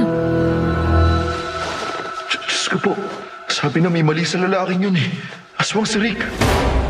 Kaya pala, bakit ba hindi ko agad naisip yun? Nagsimula ang lahat nung nag-crossdress ako bilang si Kurumi. Tapos sabi nila, siya ang nagbungkahi na imbitahan ako. Pero bakit ako? Anong kasalanan ko? Ay! Grabe ang putla mo, para kang ibinabad sa suka. Rick, Ano yun, Jamie? May gusto ka bang sabihin sa akin? bakit ako? Inaano ba kita? Bakit hindi ikaw? Inano mo nga ba ako? Wala akong ginagawa sa'yo, no? Huwag kang maingay. Baka makain kita nang wala sa panahon. Ay, O bibitawan na kita, ha? Huwag kang mag-iingay. Diring-diri ako nang dilaan niya ang pisngi ko.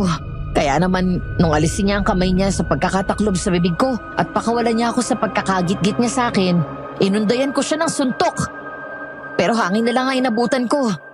Mabilis siyang nawala. Binala kong kausapin ang sarilinan si Val. Yun nga lang, para namang nananadya ang pagkakataon dahil hindi ako makakuha ng tiyempo na masolo siya. Sumabay pa ang rehearsal ng bandang 9:00 na ng gabi natapos. sige po. Ipakita niyo po sa amin yung sample bukas. Talaga palang may alam ka sa pagde-decorate, ano? Nakatulong po na expose ako sa mga cosplay events eh. Magaganda mag-ayos ng lugar ang mga coordinators nun eh. Jamie, talaga bang ayos ka lang sa kalokohang ito ni Val? Talaga bang paninindigan mo ang pagsusot ng gown bilang bridesmaid? Yun po yung request niya eh. Bakit ba hindi na lang ikaw ang mamanugangin namin? Daig mo pa ang asawa kung pagbigyan mo ang mga hiling niyang si Val. Hindi na humalaga yun. Kung sa masaya at ligtas si Val, dun po ako. Jamie, may hindi ka ba sinasabi sa amin? May problema ba? Gusto mo, pag-usapan natin. Kay Val ko po muna gustong sabihin. Kung sakaling hindi po magiging maayos, hingin ko po yung tulong niyo. Bakit hindi pa ngayon? Nauunawaan ko. Kung sakaling kailangan niyo kami, nandito lang naman ako. Salamat po. Si Val po ba? Nasaan po? Nauna na kasama ng mga abay. May itatanong daw sa motive and hairdresser na kinuha ni Rick. Kailangan daw ang mga babae para malaman kung paano ang ayos ng mga buhok. Ang mabuti pa, sumubay ka na sa amin pabalik, Jamie. Tapos na si Val sa pakikipag-usap nila doon sa hairdresser. Sige po. Ha? Ano yun? Ilan ang mga sponsors? Teka, tanungin ko lang ang asawa ko. Ano yun, Tina? Hindi pa tayo makakabalik. May gusto daw linawin itong coordinator para nagkamali yata sa bilang ng sponsor. Jamie, paano? Ayos ka lang bang mag-isa? Opo, okay lang po ako. Pero hindi pala ako okay. Dahil sa gabing yun ako aatakihin ng aswang na panay lang ang paramdam sa akin. Ganito po ang nangyari, Madam Venus. Di umalis na ako ng chapel. Malakas ang loob ko dahil malapit lang naman ang pagitan ng mismong hasyenda at ng chapel. Isa pa, dala ko ang langis na bigay ni Val sa akin. Medyo malapit na ako sa hasyenda nung maramdaman ko na parang may sumusunod sa akin. Nangingilabot ang bato ko at parang nanlaki ang ulo ko. Ay naman, inanawala yung kilabot na to. Pusang ina naman. Siguro aswang yun, di ba? Ano yun? Parang may umuungol. Hindi ako takot sa'yo. Kaya tigilan mo na yung katarantaduan mo. Napanay pananakot. Ano, Rick? Harapin mo ako! Pero hindi ko sinabing padadaliin ko ang trabaho mo. Sige, habol! Pagkasigaw ko ng ganon, ay nanakbo ako ng paese-ese sa pagitan ng mga puno. Kung totoo man ang panaginip ko na humahaba ang buhok ng aswang, may hirapan siyang mahagip ako sa pagitan ng mga puno. Pero mali ako. Dahil matapos akong makaliko ng ilang ulit, naramdaman kong may bumubuhol sa binti ko at inihataw ako sa puno. Aray! Hindi! Kinakalagkad ako! Kailangan makaligtas ako dito! Kailangan masabi ko kay Val! Hindi pa ako pwedeng mamatay!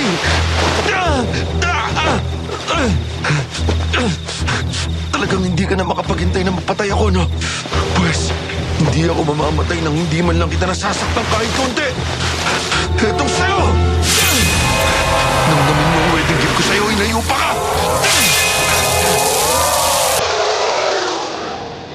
Panay ang kulo ng parating tinamaan doon sa aswang. Pero sa halip na matakot, mukhang lalo lang yung nagalit. Sunod-sunod na mga kalmot at sampiga ang natanggap ko. Sugat ang loob ng bibig ko. Naglasang metal ang laway ko. Naramdaman kong pumulupot ang buhok ng aswang sa leeg ko. Tutuluyan na talaga ako ng siraulo pero Am lumarat laum. Kung paanong inapakan ng Birheng Maria ng kanyang paang serpente, galon din ang parusang ipinapataw ko sa iyo, aswang. Ngayon na, Christina, iwas-iwas po na yung siit ng kawayan. Layuan mo ang lalaking yan! Alis! Papa Mar, Mama Tina. Jamie, Diyos ko po, anong nangyari sa'yo? Uminahon ka lang, Tina. Ang dami niyang sugat. Mar, ano gagawin natin? Ang mabuti pa, dalhin na muna natin siya pabalik. Dapat magamot tong mga sugat niya. Alam ni Val ang gagawin sa mga ganito. Huwag ka na muna magsalita, Jamie. Kami lang bahala sa'yo. Ipikit mo na lang muna ang mga mata mo. Ligtas ka na. laking swerte ko talaga na nailigtas ako ng mga magulang ni Val. Kundi baka naging laman siya na lang ako nung aswang. Nawalan ako ng malay habang nakaangkla ako sa likod ng papa ni Val. Nung magbalik ang malay ko, ang sakit-sakit ng katawan ko. Para kung si Kuwabaran na nabugbog ni Rando. Ganon palang pakiramdam ng mabugbog ng walang habas. Nung maglinaw ang paningin ko, si Val agad ang nakita ko. Tigmak ng luha ang mukha niya. Val? Salamat naman at nagkamali ka na, Jamie. Ano ang nangyari? Bakit ka ba kasi lumakad na mag-isa? Miscalculation. Miscalculation ka dyan. Muntik ka nang mamatay. Buhay pa naman ako eh. Nakatulong yung langis na binigay mo. Tsaka, nailigtas rin ako ng mga magulang mo. Diyos ko naman, Jamie. Kung may nangyaring masama sa'yo, hindi ko na alam ang gagawin ko. Mag-ingat ka naman kasi. Huwag mo lang isipin yun. Samahan ka na. Mamaya niyan, isipin ko na mas mahal mo pa ako kaysa kay Rick eh. Sulutin kita. Sige ka. Mukhang ayos ng pakiramdam mo, bata. Nakakapagbiro ka na. Salamat po sa inyo, Papa Mar. Utang ko po ang buhay ko sa inyo. Wala yun. Para ka na naming anak, Jamie. Sayang nga lang at ibang lalaki ang pakakasalan nitong anak namin. Pa naman. Val, siya na ba talaga? Hindi ba pwedeng iba na lang? 3 araw na lang at tapos na ito. Unawain niyo na lang po sana ako. Ma, Pa, Jamie. Ano pa nga ba? Unawain. Yun nga ang ginawa namin. Kahit pa parang pakiramdam namin ay lumulunok kami ng barbed wires. Pero may napansin kaming pagbabago kay Val. Naging para siyang batang nagre-rebelde kay Rick. Ganito po. Aluin mo na mabuti. Sunod din ba ako mo? Heto na nga. Nasusunog pa rin eh. Hinaan mo ang apoy ng kalan, anak. Ako, kawawa ang mapapangasawa nito. Good morning. What's for breakfast? Ano yan? Good morning, Rick. Nagboluntaryo ako magluto ng agahan. Kita ko nga. Pero ano yan? Ang baho. Nagigisa ka ba? Egg fried rice at tapa. Nagpaturo ko kay Jamie. Alam mong hindi ko kayang kumain ng kahit anong may bawang o sibuyas. Nananadya ka ba? Ay, sorry love. Nalimutan ko. Huwag ka na magalit. Saglit lang. Ipagsasaing kita ng bago at ipag-steam kita ng chicken breast. Forget it. Nawalan na ako ng gana para sa breakfast. Nagalit na si Rick. Okay ka lang ba? Pabayaan mo na yun. Tara, Kain na tayo ni na mama at papa. Kanina pa nakapag-umagahan ng mga abay. Baka mamaya dumating na ang coordinator. Nakakahiya kung hindi pa ako ready. Psst, Jamie, parinig ka. May itatanong kami. Bakit po? Anyari, bakit ganyan yan? Dinaig pang isdang tabang. Hindi ko po alam eh. Bigla na nga lang po nagpaturong magluto eh. Naririnig ko kayo. Kaysa nagbubulungan kayo dyan, dumulog na kayo. Pero hindi lang yun ang ginawa ni Val na ikinagalit ni Rick. Dahil pagdating ng tanghali, narinig na naman naming tumaas ang boses niya. Sa pagkakataong yun, issue naman ang pabango. Nasa receiving area kami ng hasyenda nang marinig namin na nagtatalo sila. Ha, sa wakas, ilang araw na lang at matatapos na ang lahat ng ito. Sinabi mo pa. Jamie, ikaw, kamusta ka? Kaya mo pa bang mag-bridesmaid? Ang laki niyang pasa sa may panga mo. Kaya naman pong itago ng concealer yung pasa eh. Yung ibang sugat ko naman po, swerteng hindi malalim. Magsusuot na lang po ako ng mga lace gloves. Hindi talaga ako makapaniwala na kaya mong magbukang babae. Abay, akala ko may babae ka lang dinala sa silid mo nung isang araw. Ang ganda mo nga kapag nagbabae ka, ano? Ano yun? Gulat naman yun. Ano pa bang gusto mo? Nagsorry na ako Gusto ko lang naman makasigurado na hindi mo na uulitin. Akin na yung bote, tatapon ko. Ayoko. Pabango ko na yun since college. Bakit ba pati yun pinakikialaman mo? Ano bang pinagkakaganyan mo? Abango lang yun. Alam mo, kanina pa kita napapansin eh. Alam mong ayaw ko ng bawang, nagsinangag ka. Ayaw ko ng amoy ng citrus o anumang mabulaklak na pabango. Bigla ka namang gumamit ng ganun. So, ano gusto mo ngayon? Ayaw mo nang ituloy ang kasal na to? Ganun ba? Pauwi na natin ang lahat ng mga abay, pati sponsors. Tawagan na natin ang partner mo si Dan. Oo, sige. Maghiwalay na kayo. Tina, mahal, masama yan. Pero hindi ko sila pipigilan kung matuloy ang hiwalayan. Val, love, huwag ka na magalit. Ikaw Sorry na, pero please lang. Oo na. Hindi ko na uulitin. Sorry. Nako, nagkabati pa. Pero pagdating ng gabi, kumirit pa ng isa si Val. Sa pagkakataong yon, mga halaman naman ang tinira niya. Nasa garden kami noon nagpapahangin nang makita namin na paruot pa rito si Val sa veranda ng kwarto niya. Nagtataka kami ng magulang niya na pinapanood lang siya. At nang matapos siya sa kanyang ginagawa, Ayan na siya. Wow, grabe. Napagod ako. Ano bang ginagawa mo, Valentina? Gabi na. Panay pa ang pagdadala mo ng paso ng halaman sa beranda mo. Experiment. Na? Malalaman natin bukas. Bukas ay bisperas na ng kasal mo, Valentina. Hindi ko po malilimutan, Ma. May tanong po ako. Ano yun? Alam ko po na Valentina yung buong pangalan ni Val. At sabi po niya, galing yun sa pinagsamang pangalan nyo. Di ba po dapat Martina dahil Mar at Tina? Hindi. Valentina dahil Val and Tina. Di po ba Marcelo kayo? Tapos Justina si Mama Tina? Valdemar at Cristina, mga pangalan namin. Naging marampalayaw nitong si Valdemar nung lumaki na si Valentina at ginustong gamitin ng palayaw na Val.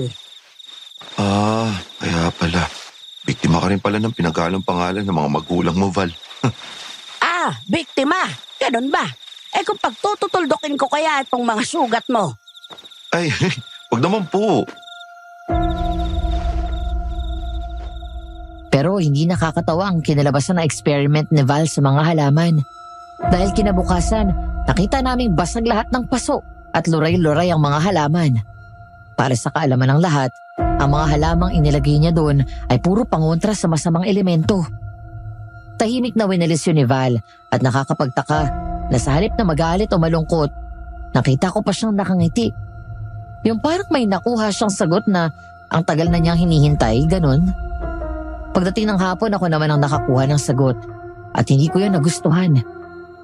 Ganto kasi, natapos ko na yung pag-a-adjust ng gown niya at ipinasya ko na ihatid yun sa kwarto niya. Val, nandito na yung wedding gown mo. Ha? Jamie, Anong ginagawa mo rin sa may veranda ng kwarto mo? Bakit ka nakadipa habang nakaluhod? nagpapakain lang ako ng gamit. Dala mo na pala ang gown ko. Tapos mo na agad ang adjustment. Huwag mong ibahin ang usapan, Val. Hindi ka sinasabi sa amin, no? Wala. Bakit mo naman naisip yan? Hindi mo ako maloloko, Val. Maliin lang mo ang iba, pero hindi ako. Minamasdan na kita. Mula pa noong unang araw na makita kita sa university natin. Sa tingin mo ba, hindi ko maaalata kung may tinatago ka? Teka lang, Jamie. Hindi, may mali eh. Malakas ang gamit ng lola mo. At magaling ka ng albularya bago ka pa sinubuan ng lola mo. Imposibleng hindi mo alam na aswang si Rick. Oh, bakit mo sinara ang pinto? Okay, Jamie, please. Pakinggan mo ko. Bukas na ang kasal. Ilang taon ko tong pinagplanuhan. Parang awa mo na. Isang araw pa, please. Tapos magpapaliwanag ako. Hanggang kailan mo ba kami paglalaroan ng mga magulang mo? Jamie, bukas pagkatapos ng kasal, mag-usap tayo. Ang tanging maibibigay ko lang sa'yo ngayon ay oo, tama ka. Siya nga ang aswang. Matagal ko nang alam. Ano? Nalaman ko yun nung makagraduate tayo ng college. Pasensya ka na. Ito lang muna ang masasabi ko. Hindi ko na alam. Parang hindi na kita kilala. Val, Ako pa din naman to, Jamie. Sige naman na, please. okay. Sige, alis na ako. Diyan ka na. Teka. May isa pa. Ano yun? Bukas, sa araw ng kasal, huwag kang hihiwalay sa tabi ko. Ano man ang mangyari, mangako ka. Bakit? Ano bang meron? Mangako ka, Jamie. Okay, cross my heart. May 1,000 needles poke my eyes. Masaya ka na? Salamat, Jamie. At sa wakas, dumating ang gabi ng kasal ni Val at Rick. Ang magical ng venue. Inayusan ang bakuran ng hasyenda. Parang isang diwata ang ikakasal sa ganda ng arko at mga bulaklak sa paligid. Para kaming kambal ni Val. Oo, naka-crossdress ako at ang magandang mukha ni Val ang inspirasyon sa makeup ko para sa gabing yon. Anak ka naman ng tinapa, Jamie. Tinalbugan mo ang mga abay na babae, Ganun po ba? Nasa tamang application lang po ng makeup yan. Huwag ka lang magsalita. Abay, makakabingwit ka ng lalaki dito. Nakaka-insecure ka, Jamie. Ikaw na kayang magpakasal. Buisit, piling ko ang tsaka ko tuloy. Paano ko papangit, Val? Ikaw tong pinagkopyahan ko nitong makeup ko. Ganon? Ang ganda ko pala, no? Oh, sino sa inyo ang bride ko? Nakakalito ha? Ako si Jamie. Eto si Val. Yung mas maliit ng... Ibig ko sabihin, yung nambaboxing. Umayos ka, ha? Hindi ako maliit. Sa wakas, Val. Oo, Rick. Sa wakas. Bago lumapat ang kamay ni Val sa nakalahad na palad ni Rick, biglang nawala ng ilaw. Naging ubod dilim ang paligid. Bigla na lang ay naramdaman kong umaangat ang aking paa sa lupa. At may bumuhat sa akin na animoy sako ako ng bigas. Namalayan ko na lang na itinatakbo na ako ng kung sino man. At ang papalayang sigaw ni Val ng pangalan ko. Anak ng tokwa, ako pala talaga target ng ungas na aswang. Nagpumiglas ako para makawala sa may buhat sa akin. Nagtagumpay lang ako nung nasa may kakahuyan na kami. Pakawalan mo sabi ako eh! Aray ko! Pangilang beses na ako nasasaktan gawa mo. Hinayupa ka. Kung naging masunurin ka na lang kasi at tahimik kang nagpapatay sa akin, hindi tayo aabot sa ganito. Ano ako, Gunggong? Naano ba kita? Bakit ba ayaw mo akong tigilan? Nabakla ka nung makita mo ako naka-crossdress, no? Hindi tayo talo. Intindihin mo to. May itlog din ako. Gets mo? Kung bakit ba naman kasi kailangan mo pa akong makita na kasama si Gemma nung gabing yon sa Bohol. At talagang sinabi mo pa kay Valentina, mamatay ka na lang, pwede? Lumapit ka dito at hayaan mong patayin kita. Nek-nek mo! Ulol! Masakit man sa akin ay pinilis ko ang laylayan ng gown na pinaghirapan kong tahiin. Iniisip ko na lang, Sa kung sakaling mabuhay ako, makakapanahi pa ako ng mas magandang costume. Takbo, talon, gulong, dapa. Paulit-ulit ko yung ginawa para lang hindi ako mahagip ng aswang na humahabol sa akin. Pero hindi uubra ang puro takbo lang. Di nagtagal, nahagip ako ng aswang. Pinuluputan ako ng buhok noon at iniangat sa ere. Parang gusto kong panawan ng ulirat habang papalapit yung aswang sa akin. Sa lahat ng biktima ko, ikaw ang pahirap. Nanamnamin ko ang pagkain sa'yo.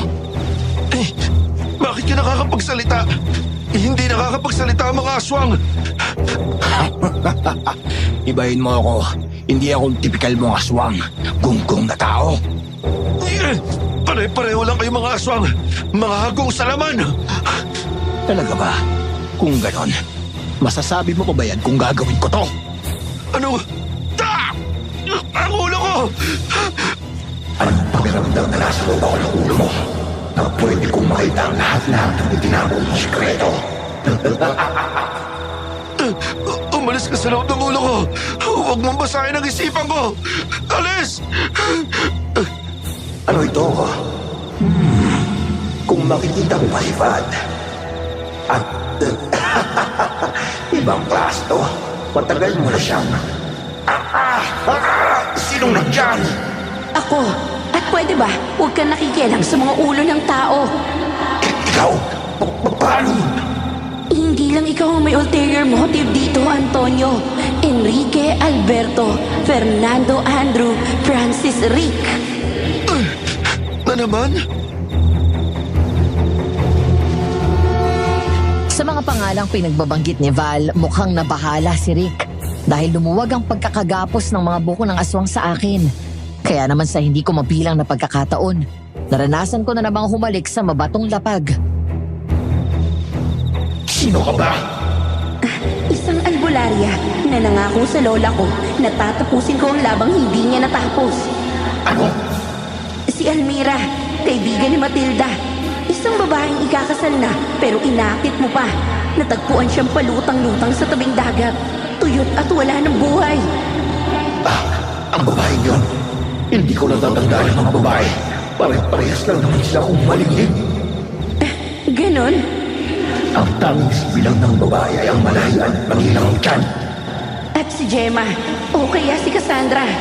Natatandaan mo pa ba siya? Masyado ka nang nagsasaya dalakit nun. Oras na para tapusin ka. Principio TV!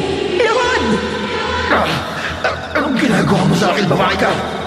Pinato yung bulaklak ng gardenias, azaleas at katas ng kalamansi. Hindi halata kung inihalo sa tiyan na gawa sa pinakuloang buto ng langka. Hindi ba? Isang bagay na paborito ng mga engkanto. Kahit ang isinumpang kagaya mo. Papatay kita, babae. Huwag dudusahan mo na kita. Tandaan mo yan. Bawi ka na lang kung sakaling mabibigyan ka pa ng pagkakataong mabuhay muli. Isang maling galaw mula kay Val ang lapitan niya ang aswang. Dahil mula sa pagkakaparalisa ay nakagalaw ang mga buhok nito. Ang tanging nagawa ko ay isigaw ang pangalan ni Val bago siya sakalin ng mga yon at hilahin palapit sa aswang. Val, sakot mo! Papatayin kita. Ang pipira-pirasuhin ko laman mo, babae. Kayo ng lalaki na pinagpapahalagaan mo.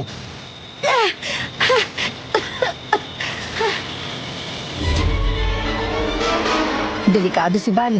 Bigla na lang mawala ang anumang takot na meron ako para sa mga kakaibang nilalang. Pinulot ko ang punyal na nabitawan niya at nanakbo kong sinugod ng saksak ng aswang na nakatuon ng pansin kay Val.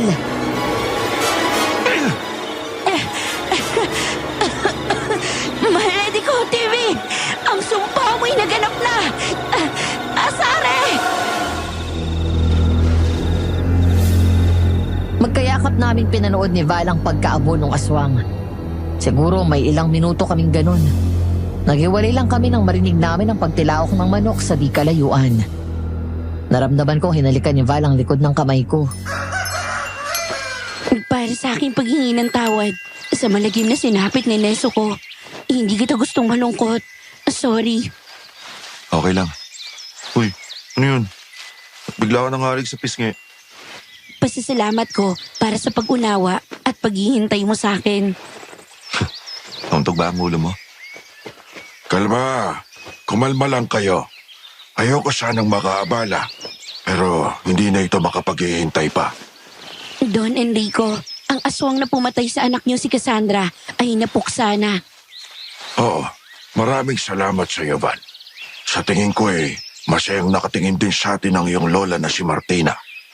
Hindi talaga siya nagkamali na sa iyo ipamana ang gamit niya. Sa tingin ko po ay masaya na din si Gemma kung saan man siya naroroon. Gwapo yung binata mo. Swerte ka at naghintay. Huwag mo nang pakakawalan. Bihira ang mga ganyan. Kung hindi po kayo dumating, sisiluin ko na eh. Siya. Alis na ang matandang nangaabala. Huwag ka nang mag-alala. Bahala na si Dan sa mga bisita mo. Kami na ang bahalang mag-ayos ng lahat-lahat. Nasaan na nga ba tayo? Nasa gitna ng kakawian. Hindi yun. Gunggong ka talaga. Ang anumang sasabihin ko ay naputol na. Lumipad sa kawalan. Dahil biglang nangunyapit sa bato ko si Val at binigyan ako ng makapugtong hininga na halik. Nung magkahiwalay ang aming mga labi, natawa ako sa sinabi niya. Lagot ka. May gayumang halik ng mga albularya. Hindi na kailangan ng gayuma, Val. Nagayuma mo na ako nung unang araw pa lang na makita kita sa campus grounds. At wala akong balak pa na maghanap ng pangontra para doon. Pagkatapos noon, ipiniliwanag niya sa akin ang lahat. Pinlano nila ni Don Enrico ang lahat. After ng graduation namin ng college, nagbalik si Val sa Bohol. Aksidente silang nagkita. Nalaman niya ang dating kasintahan ni Cassandra na anak ni Don Enrico, si Rick, na ang pangalang gamit ay Francis. Natagpo ang patay si Cassandra sa bisperas ng kasal ng dalawa. At nagtulungan kayo ni Don Enrico para mahagip si Rick. Nakita niyang isang picture na magkakasama tayo. Tapos nabalitaan niya ang tungkol kay Gemma. Grabe, haba na pala ng pamamayagpag ng aswang, no? Hinahabol na siya ni Lola noon pa. Kahit ang best friend ni Lola ay nabiktima din niya. Si Don Enrico naman ay naghanap na makakatulong sa kanya dahil walang naniniwala sa claims niya na biktima ng aswang ang anak niya. At ngayon, tapos na siya. Oo, wala nang engkantong si Azare na isinumpa ng kanyang mga kalahi dahil salbahe. Naging dalakit nun siya dahil sa sumpang yun. Pero sa halip na magbait, lalo lang siyang nagwalang hiya. Nagpaalam na si Gemma. Salamat daw. Mabuti naman kung ganun. Anong tinititigan mo dyan? Yung buwan. Ang ganda ng buwan, di ba?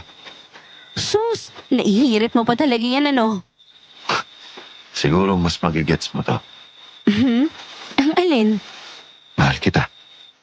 Nambibigla ka naman eh.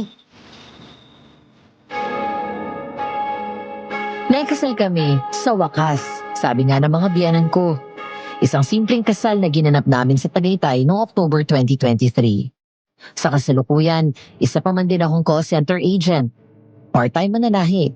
Si Mrs. naman ay editor na isang sikat na magazine. Wala pa kaming anak.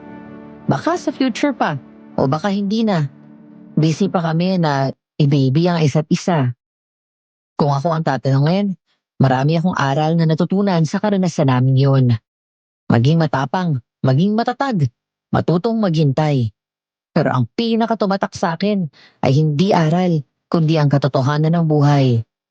Kapag nagmamahal tayo, maging para sa kaibigan man yun o para sa taong pinapahalagahan natin, nakakagawa tayo ng mga bagay na hindi ka panipaniwala.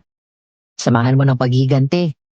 Wala nang pwedeng makapagsabi kung anong kaungasan pa makararating ang mga kayang gawin ng isang tao.